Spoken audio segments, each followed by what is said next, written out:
गुरु प्यारे साध संगत जी, आप सभी को प्यार भरी राधा स्वामी जी। अगर आप हमारे रूहानी साखियों चैनल पर नए हैं तो हमारे चैनल को लाइक व सब्सक्राइब करना ना भूलें जी। आज जो हम आपको साखी सुनाने जा रहे हैं वो साखी कमाला की है, जो कि कबीर साहब के लड़के थे। एक बार कबीर साहब कमाला से कहने लगे कि बेटा ऐसा कर, यहाँ हमारे नज़दीक पड़ोस के गांव में एक कोई महात्मा है और वो सत्संग लगाता है, उसके पास चला जा। देखो, कुल मालिक होते हुए आप कबीर साहब और अपने लड़के को दूसरे के पास भेजा। जब वो पिता के कहना मानकर वहां सत्संग सुनने के लिए चला गया, वो सत्संग में जाकर बैठ गया, सत्संग सुना और सत्संग उस महात्मा ने बहुत अच्छा किया। मगर उसकी एक आदत हुआ करती थी, जब वो लास्ट के 5 मिनट या 10 मिनट बचते ना सत्संग के, उस वक्त वो कबीर साहब की बुराई निंदा ही करता रहता था। अब जब कमाला बीच में बैठा था सत्संग सुनने के लिए और उसी के पिता की निंदा बुराई वो महात्मा कर रहा था, तो कबीर के लड़के को कमाला को बड़ा गुस्सा आया और वहां से कुछ उसको तो कुछ नहीं कहा, उस महात्मा से कुछ नहीं बोले, चुपचाप आके घर चले आए। जब घर आए तो उनके पिता कबीर साहब जी कमाला से पूछने लगे कि बेटा सत्संग में गए थे? तो कमाला कहने लगा, हाँ पिताजी मैं गया था सत्संग में। तो सुना सत्संग में क्या रहा, कैसा सत्संग हुआ, कैसे सत्संग किया उसने? कबीर साहब पूछने लगे कमाला से। कमाला आगे से जवाब देने लगा कि पिताजी उसने सत्संग तो बहुत अच्छा किया है, बहुत बढ़िया सत्संग करता रहा है, मगर लास्ट के जो 5 मिनट या 10 मिनट बचे थे ना समाप्ति के वक्त, उस वक्त वो आपकी बुराई निंदा करता रहा कि कबीर साहब वो मालिक का भक्त बना फिरता है, मालिक का संत कहलाता है और ये काम करता है, वो करता है, ये करता है। उसके बारे में 100 उल्टी सीधी बातें लगा सिखाकर वो संगत को बता रहा था कि ताकि कोई उस तरफ ना जाए, कबीर साहब के पास ना जाए, मेरे से ही अटैचमेंट रहेंगे। तो जब कमाला अपने पिता की बुराई निंदा सुन रहा था बैठा हुआ लास्ट में, तो वो उठ के वहां से खड़ा हो गया। जब खड़ा हो गया तो घर आया। घर में पिताजी ने पूछा कि बेटा सत्संग सुन आए? यहाँ पिताजी सुने आया मैं सत्संग। तो कबीर साहब बोले, बताओ बेटा सत्संग में क्या कुछ रहा, क्या कहा, उस महात्मा ने कैसा सत्संग सुनाया? तो कमाला कहने लगे कि पिताजी सत्संग तो उन्होंने बहुत बढ़िया किया था और बहुत अच्छा सत्संग कर रहे थे वो, मगर लास्ट में उन्होंने 5 मिनट जब समाप्ति करने का वक्त था सत्संग को, उस वक्त वो आपकी ही बुराई और निंदा करते रहे, कबीर साहब ऐसा, कबीर साहब वैसा, आपके उसमें ये मेरे को अच्छा नहीं लगा और मैंने उनसे तो कुछ नहीं कहा, मैं चुपचाप वहां से उठ के अपने घर चला आया। जब ये बात सुनी तो कबीर साहब ने अपने लड़के कमाला से कहा कि बेटा ऐसा करना, कल उसके लिए खीर बना, एक तो खीर बना लेना और कोई बढ़िया सब्जी बना के ले जाना, रोटी बढ़िया बनवा के उसके ऊपर घी लगा के और बढ़िया तरीके से उसकी ले जाना। जब वो सत्संग करके नीचे उतरे ना तो उसको कहना, महात्मा जी मैं आपके लिए ये खाना लाया हूँ, ये खा लो, और उसके पैर दबाना, उसकी सेवा करना, उसके लिए पंखा चलाना, ऊपर हवा कर देना गर्मी लगे तो। अब ये पिता का हुक्म था।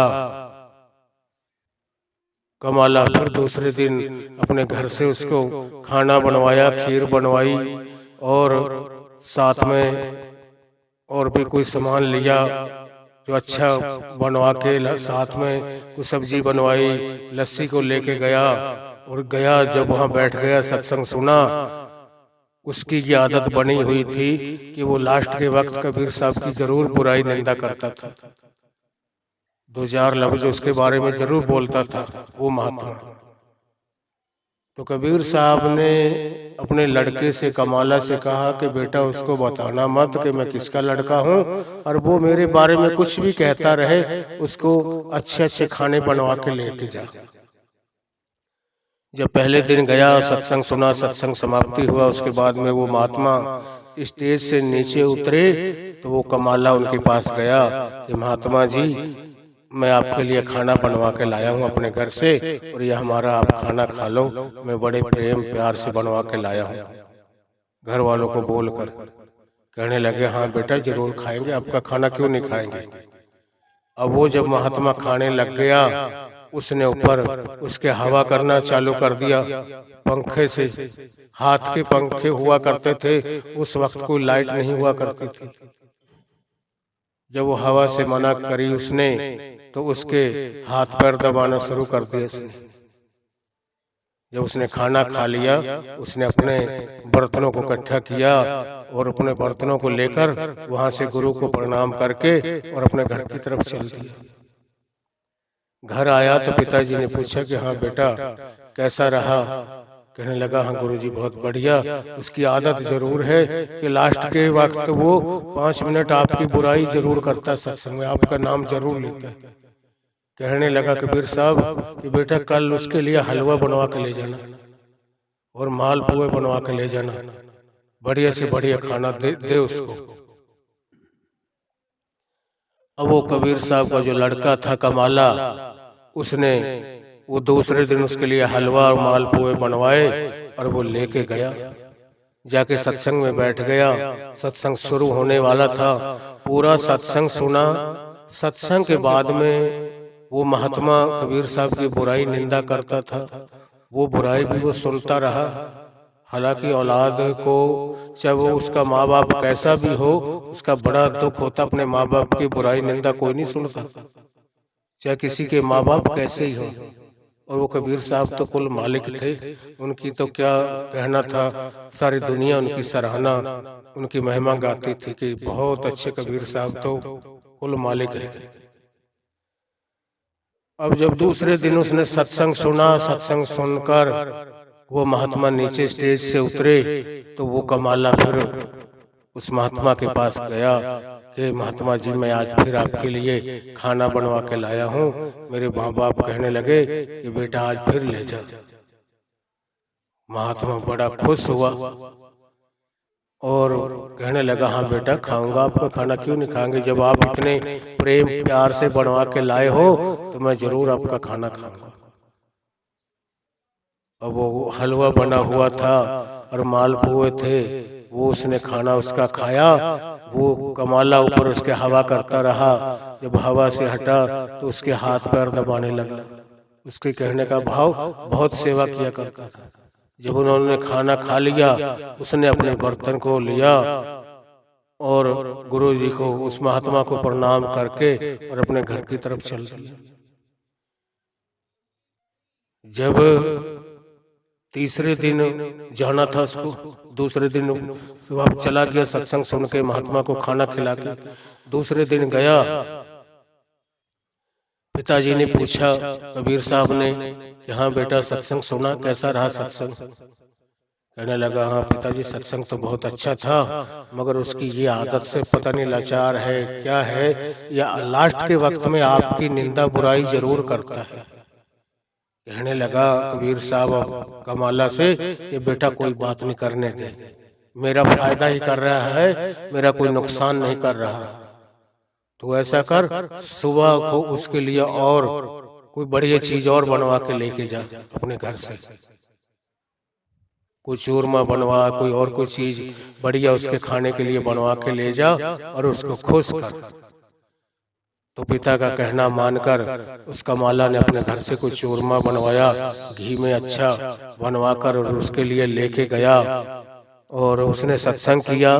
लास्ट के वक्त उसने कबीर साहब की बुराई करता था, वो निंदा करता था, उनके बारे में बोलता था जरूर दो चार लफ्ज, सारी संगत को पता लग जाए, कोई मेरे से ही अटैचमेंट रहे, मेरे से जुड़ा रहे, ये दूसरे के पास, उन कबीर साहब के पास मत जाए। उसकी निंदा बुराई जरूर करता था। अब उसका लड़का जो कमाला था, उसने नहीं बताया कि मैं कबीर साहब का लड़का हूं। जब तीसरे दिन वो सत्संग करके स्टेज से उतरा तो वो कमाला फिर महात्मा के पास गया कि महात्मा जी, आज फिर मेरे घर वालों ने मेरे को खाना बना के दिया है कि लिया बेटा ये खाना उस महात्मा को खिलाना, और 3 दिन तो कम से कम खिलाओ। अब तीसरे दिन फिर वो और नई चीज बनवा के लेके गया था, वो उस महात्मा ने बड़ी खुशी से बड़े प्रेम से खाई।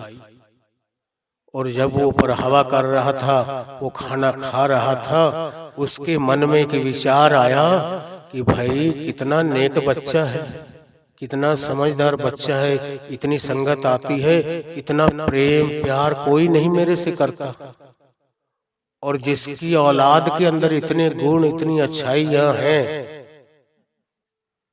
इतने संस्कार है इसके अंदर अच्छे भरे हुए, इसके पिता के अंदर कितने गुण होंगे, इसके माँ बाप के भी दर्शन करने चाहिए।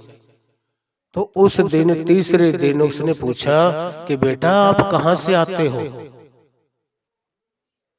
आपका कौन सा गांव है, कहाँ रहते हो, आपके माता पिता का क्या नाम है। अब वो अंदर से बताना नहीं चाहता था। महात्मा 2-3 बार उसने मजबूर किया कि बेटा मैं तेरे से पूछ रहा हूँ कि आप कौन से गांव से आते हो, कहाँ से आते हो, और आप किसके लड़के हो। जब उस कमाला ने अपने पिता का नाम बताया कि गुरुजी मैं तो कबीर साहब का लड़का हूँ, तो वो महात्मा कहने लगा कि है आप कबीर साहब के लड़के हैं। कहने लगा कमाला हाँ जी। अब उसको बड़ी शर्मिंदगी महसूस हुई, को अपने आप को बड़ी गिलानी करने लगा, अपने मन के अंदर विचार करने लगा, ओहो मैं जिसका कितना नेक बच्चा है, आज 3 दिन अपने पिता की निंदा बुराई भी सुन रहा है और मेरे लिए कितने अच्छे अच्छे खाने बनवा के ला रहा है। बहुत बढ़िया। उसको अपने आप में उसने बड़ी शर्मिंदगी महसूस की उस महात्मा ने कि बताओ जिसका बच्चा इतना नेक है, इतने संस्कार हैं, इतने अच्छे इसमें, और इसके माँ बाप में कितने अच्छे गुण होंगे, उनके भी दर्शन करने लायक है जिनका ये बच्चा है। तो जब उसने पूछा तो कमाला ने बताया कि महात्मा जी मैं तो कबीर साहब का लड़का हूँ। बड़ा उसने अपना माथा पकड़ लिया, कहने लगे हो बेटा मैं माफी चाहता हूँ, मैं सत्संग के बाद में आपके पिता की निंदा बुराई करता था जो कि मेरे लिए ठीक नहीं था। ठीक है, जैसा कोई करता है वैसा ही भरता है, मेरा ये काम नहीं था कि मैं अपने साथी की या अपना कोई मेरा भी कोई बराबर का है मैं उसकी निंदा बुराई करूं और उसको गलत बोलूं, उसको उल्टा सीधा कुछ कहूं, उसके बारे में अब शब्द बोलूं, ये मेरे लिए ठीक नहीं था। मैंने बहुत बड़ी गलती की है बेटा, मैं इसके लिए माफी चाहता हूँ। अब उसकी सेवा के ऊपर वो बड़ा खुश हो गया। वो सोचने लगा कि इसके पिता के भी जरूर दर्शन करने चाहिए।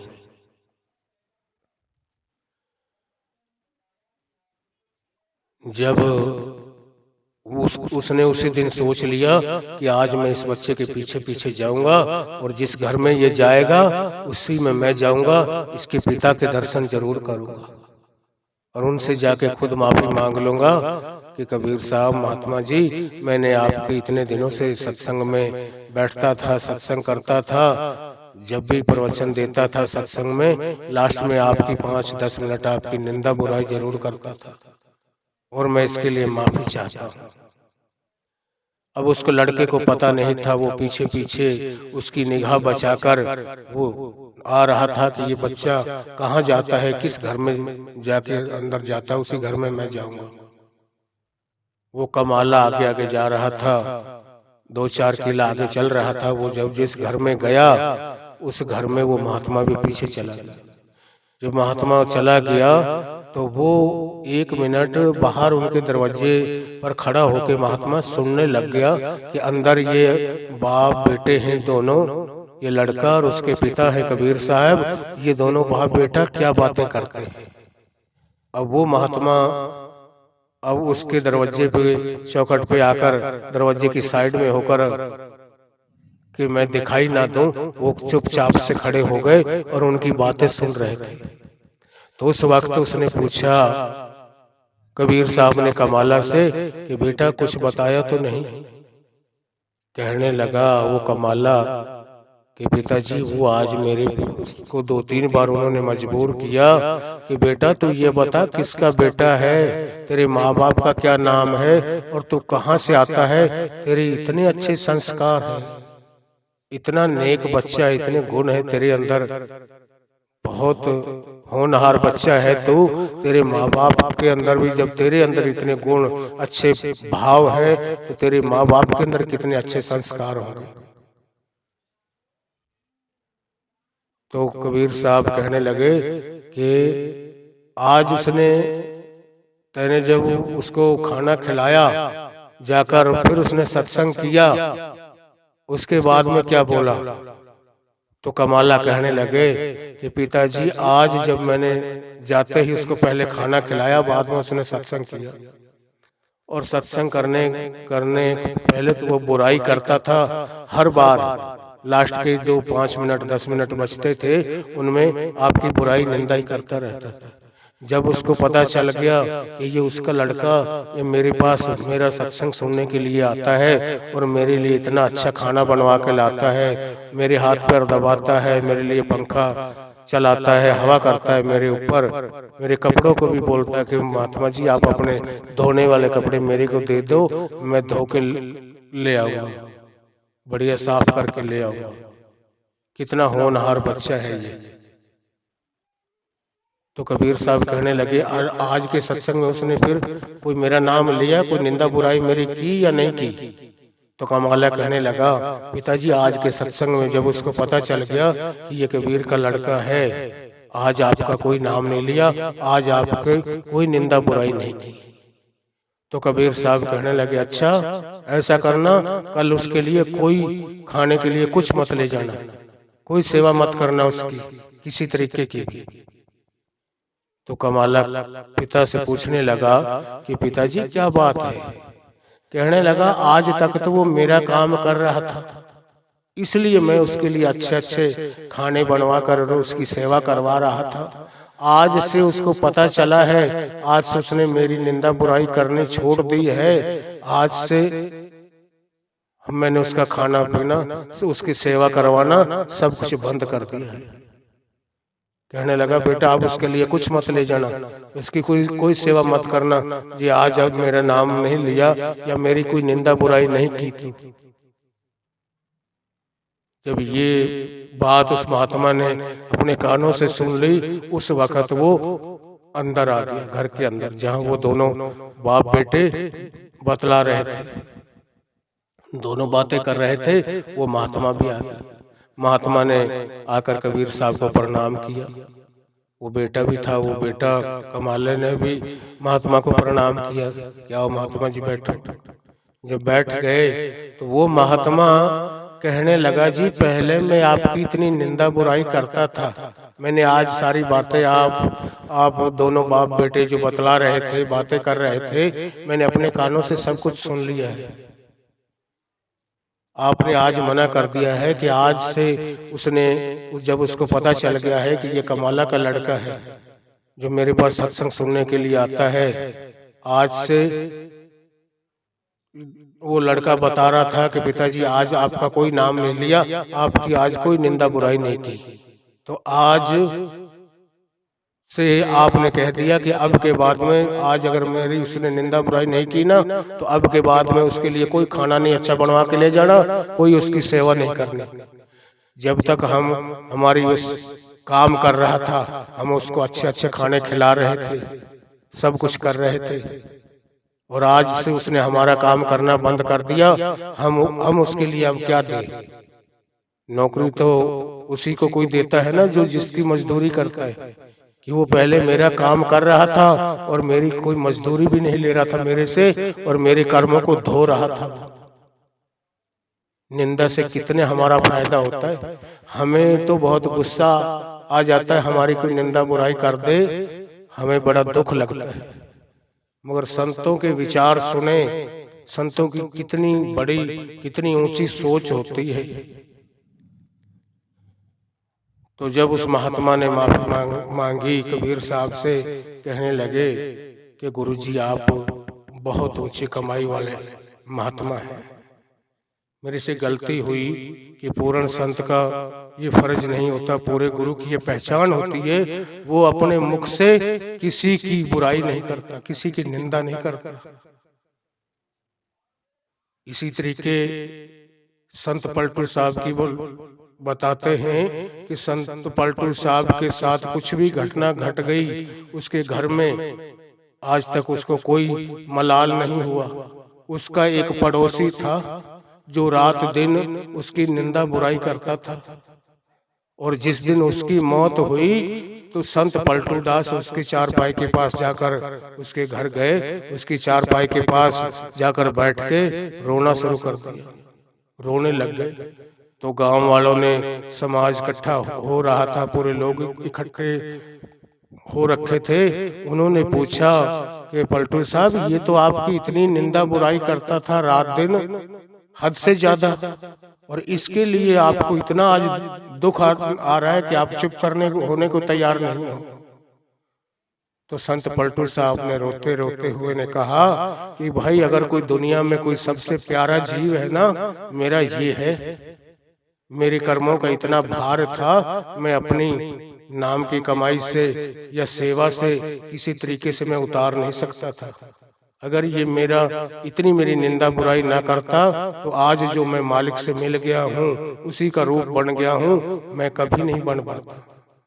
अगर मेरे को कोई परमात्मा से मिलाने वाला है तो वो ये है, इसके कारण मैं उस कुल मालिक के दीदार कर पाया हूँ, नहीं तो मैं कभी नहीं कर पाता। हम तो निंदा करने वाले से बहुत चिढ़ते हैं। संत तो कहते हैं निंदक को राखिए नेरे, काम हमारा हो।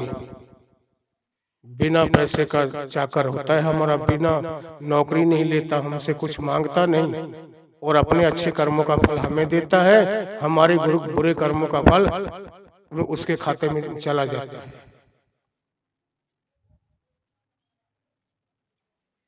हमें भी चाहिए संत महात्मा के असूलों के ऊपर चले, उनकी वाणी के ऊपर चले, ताकि हमारा भी उद्धार हो जाए। राधा स्वामी जी।